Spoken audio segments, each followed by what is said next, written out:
It started with moments nobody thought twice about, the kind of accidents people shake off and forget by the next morning.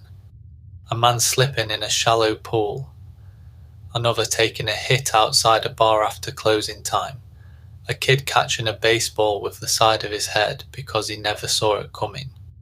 Nothing dramatic, nothing that should have rewritten anyone's life.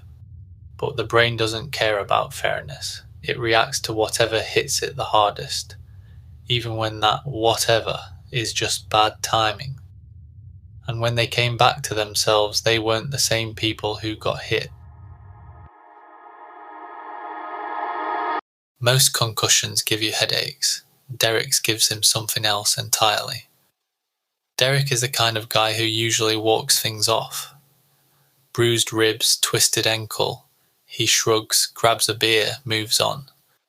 But hitting the bottom of a pool head first, that's not the kind of thing you just rub some ice on. He comes up slow, blinking like someone turned the lights off mid-sentence. Everyone around him does that awkward half-panic, half-joke routine people do when they're not sure if you're dying or just embarrassed. Hospital says the usual words: concussion, rest, you'll feel off for a bit. Doctors love that phrase.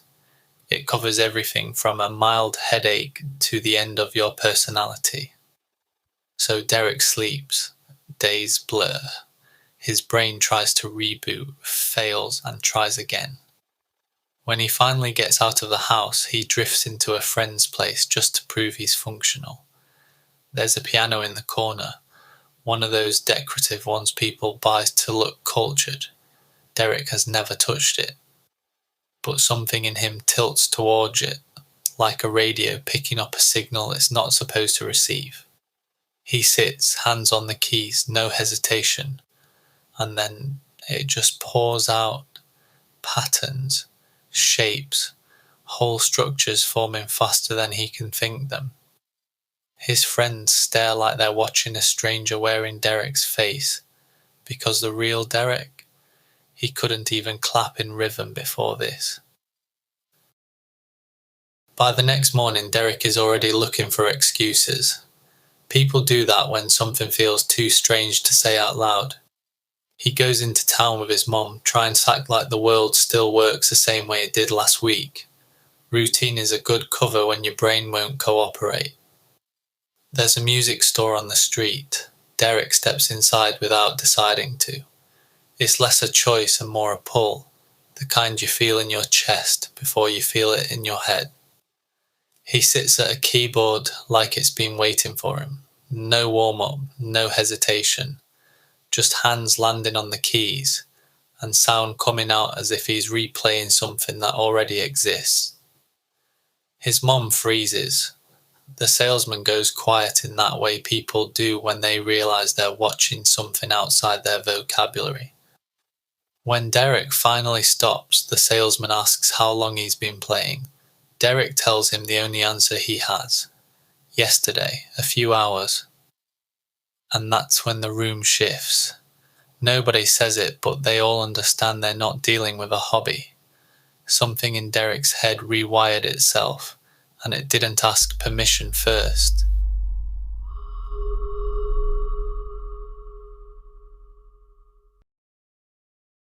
Jason's night should have ended with bad karaoke and the kind of hangover you apologise for later. Instead, two guys follow him out of the bar. One of them throws a punch that lands with the sound of something important getting rearranged. He drops. Everything goes soft and distant, like someone stuffed cotton between him and the world. When he wakes up, he's lying on cold pavement, trying to remember which direction gravity is supposed to feel like. His face hurts in places he didn't know had names. People say his eyes look unfocused, but Jason insists he's fine. Everyone insists they're fine when they're clearly not. At the hospital, he gets the standard verdict: concussion, bruising, rest. Medical language for nothing we can fix, so go home and hope it sorts itself out. But when Jason gets back to his apartment, something is off. Edges look sharper. Light breaks into angles it didn't have yesterday. The room feels like someone laid tracing paper over it and redrew everything with a ruler. It doesn't hit him all at once. The world just folds, line by line, shape by shape, until normal vision starts feeling like the wrong setting on an old TV. Jason starts drawing because it's the only thing that makes the edges stop vibrating. He doesn't call it art. He doesn't call it anything.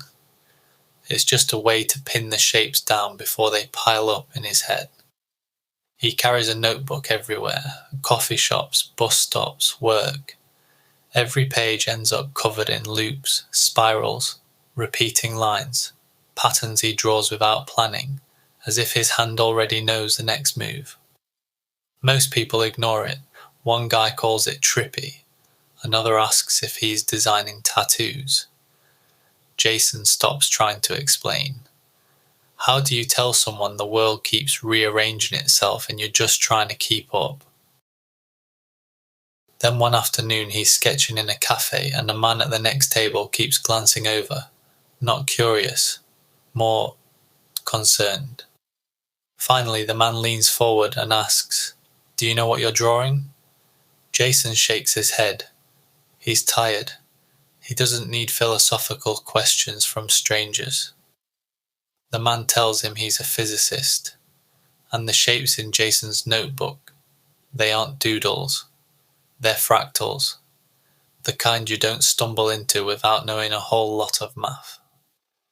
Jason laughs at that, not because it's funny, but because it feels like the safest reaction when someone tells you your brain is doing work you have never trained it to do.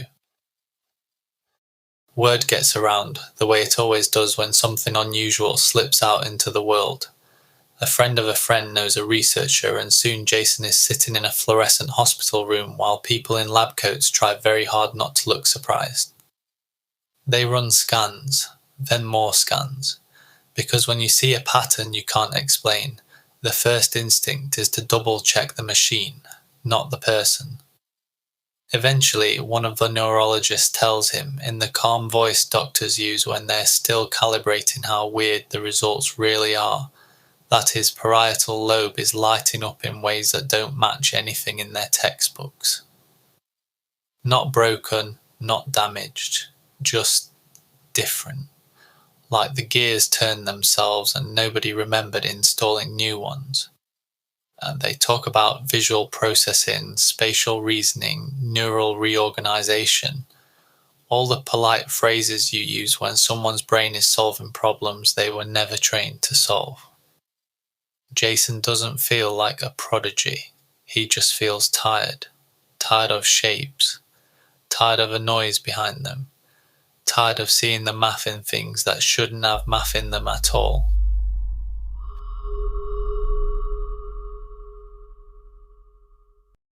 Orlando is 10. Old enough to run fast, too young to understand how quickly a normal day can turn. He's playing baseball with kids from the neighborhood, the kind of game where nobody keeps score and everyone swings like they're trying to impress someone. Then the crack of a bat cuts through the field and the ball comes straight for him. No time to duck, no instinct fast enough to save him. It hits the side of his head with that dull, final sound you don't forget once you've heard it. He drops, blinks a few times and gets back up like nothing happened. Kids bounce back from almost anything.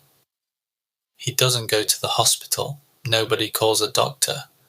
By dinner time, the whole thing is treated like one more story kids exaggerate when they're bored. And for a while, it really does look like nothing. No pain, no dizziness, not even a headache worth mentioning. Just a boy carrying on with his life, completely unaware his brain has started recording in a way most brains never do. A few weeks go by before anything seems strange. It starts small, a detail here, a sound there, things he shouldn't remember as clearly as he does. Then the days stop fading. Most people lose the edges of what happened yesterday. Orlando doesn't. His memories stay sharp, like someone is filing every moment into place whether he wants it or not.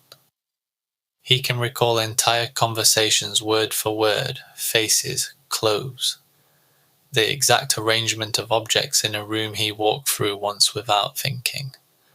Nothing slips away. At first he assumes it's normal. Kids don't compare notes on how memory is supposed to work, but the clarity keeps growing, stacking on itself day after day, until even he realizes something is off. There are no headaches, no confusion, just this relentless ability to pull up any moment, as if someone hit rewind on a film that never stops running. It takes years before anyone with a lab coat hears about Orlando. Most unusual things stay in families until someone outside notices they don't fit the pattern. When he finally sits in a testing room, the researchers expect exaggeration, or at worst a good storyteller with too much confidence. They've seen that before. But Orlando answers every question as if the days are stacked on a shelf behind him, and he can pull any one of them forward without thinking. They run memory tests, then longer tests, then the kind of tests you schedule only when you're starting to doubt your own assumptions. His brain scans look normal, frustratingly normal. No lesions, no swelling, nothing a neurologist can point at and say, here's the reason. Eventually someone gives it a name, hyperthymesia, a label that sounds technical but mostly just means he remembers everything and we don't know why. Orlando takes it in the quiet way kids do when they don't have any frame of reference. To him this is just how days work now. They don't fade, they don't soften, they just stay.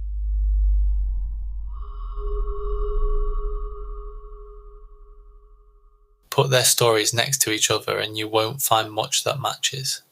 Different states, different lives, different kinds of bad luck.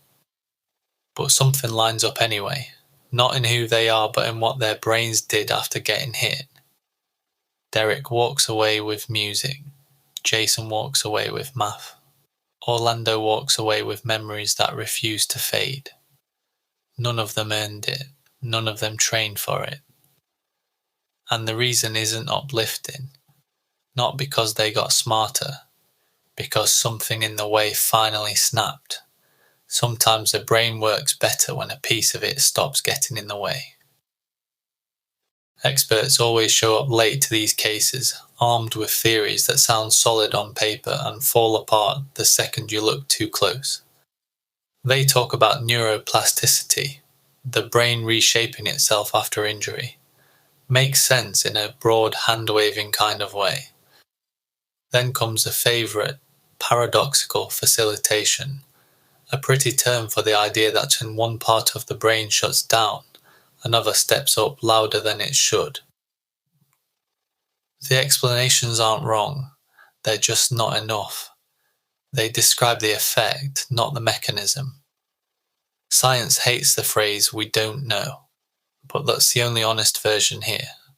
There's no clean formula that turns blunt force trauma into perfect recall, geometric vision, or music that shouldn't exist. Whatever's happening in these minds doesn't fit into a textbook, and it never will if people keep trying to make it tidy. Derek plays now, not because he chased a dream, but because his hands won't let him do anything else. People call it talent, he calls it noise he can't turn off. Jason still sees the math.